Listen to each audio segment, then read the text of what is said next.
Hello, my name is Ben Hayward. I am the Executive Director and Chief Curator at the Bellevue Arts Museum, and I'm here to tell you a little bit about works that we have on display currently in our forum space at the museum.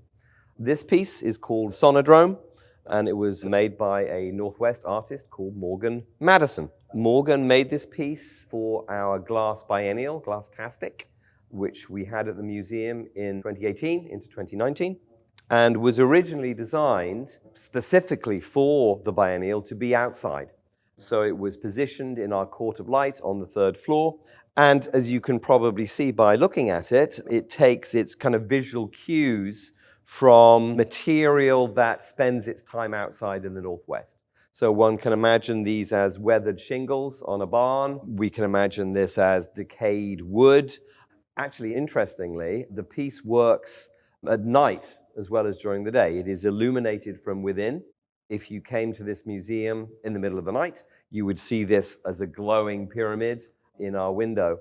One of the interesting things about kind of moving it from its original site and the exterior of the museum to the inside of the museum, where it is positioned right now in our main window onto Bellevue Way, it does actually still function both inside and outside. And with the museum sort of being closed at the moment, to have a piece that works just as well from without the museum as within, I think is important.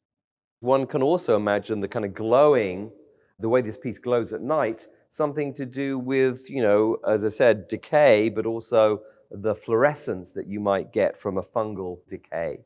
This piece is very much about this part of the world, the rain, the damp, the sunshine, the human architecture, the architectures of nature. One could also look at the gradation in color here and think about the atmosphere, sunset, sunrise, mountains, purple mountains majesty, all that kind of thing.